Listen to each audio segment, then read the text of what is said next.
Hello everyone. तो NTA UGC net का result आ चुका है। इस बार कॉमर्स का कट ऑफ 218 गया for JRF and for PhD 156 गया कुछ, if I am not wrong, and for for the general category and for net 180 कुछ गया। तो कट ऑफ काफ़ी हाई रहा है। आई नो बहुत सारे बच्चों को बहुत डिसहार्टेंड फील हो रहा है क्योंकि उनका क्लियर नहीं हुआ है, but on the other side बहुत सारे बच्चे सेलिब्रेट भी कर रहे हैं क्योंकि उनका ऑल इंडिया रैंक आया है, उनका एग्ज़ाम क्लियर हुआ है। तो उन सभी बच्चों को मैनी कॉन्ग्रेचुलेशंस जिन्होंने एग्ज़ाम क्लियर कर लिया है। बहुत अच्छी बात है। अब आप अपना आगे करियर देखिए कि आप किस लाइन में जाना चाहते हो, या आप असिस्टेंट प्रोफेसर की तरफ मूव करना चाहते हो या पीएचडी करना चाहते हो, तो अब आप वो फिगर आउट करिए। But many congratulations and celebrate करिए। कमिंग टू द स्टूडेंट्स जिनका नहीं हुआ है, तो मैं बस एक ही चीज़ बोलना चाहती हूँ उनको कि अगर आपका क्लियर नहीं हुआ है, you don't have to feel low, you don't have to feel disheartened कि मेरा मेहनत करने के बावजूद वाई मेरा नहीं क्लियर हुआ। It's okay. हमेशा हमारा रिजल्ट पॉजिटिव हो ऐसा ज़रूरी नहीं है।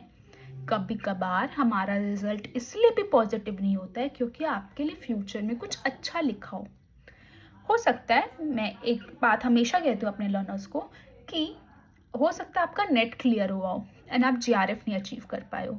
तो आपका नेट इसलिए क्लियर हुआ क्योंकि नेक्स्ट अटेम्प्ट में मे बी आपका GRF clear with all India rank लिखा हो, इसीलिए उसको एक आपका साइकोलॉजी, आप इसको पॉजिटिव वे में लीजिए। अगर आपका कुछ भी नहीं हुआ है तो आप एम करिए और मेहनत करिए, डबल मेहनत करिए कि आप उस एम तक, उस जीआरएफ तक, अपने जर्नी तक पहुंच पाओ। ठीक है। आपको लूज़ अपना हार्ट लूज़ करने का ज़रूरत नहीं है, आपको डिसहार्टन फील करने का ज़रूरत नहीं है। आप अपनी तैयारी में फिर से लग जाइए। आप फिर से अपना chapter from unit 1 in paper 1 and from unit 1 in paper 2 या कोई भी यूनिट्स आप स्टार्ट कर सकते हो, फिर से स्टार्ट करिए।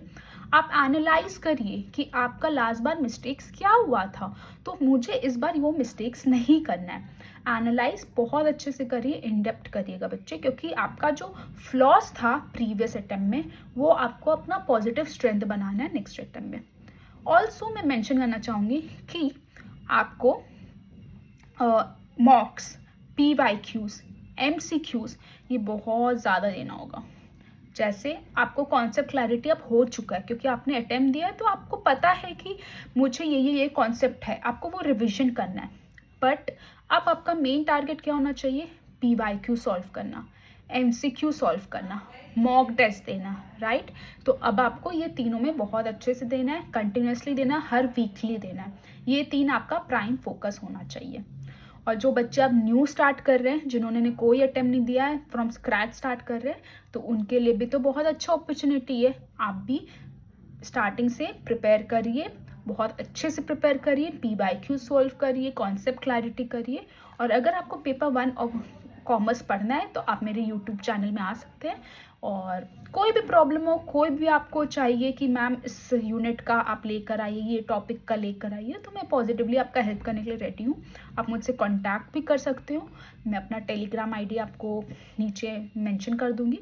But please study hard and till then keep studying, keep smiling and please dishearten feel मत करिएगा, लूज होप मत करिएगा। कॉन्फिडेंस हम ज़रूर GRF लाएंगे। आप ये बोले GRF इज़ माइन। ठीक है। सो बाय एवरीवन।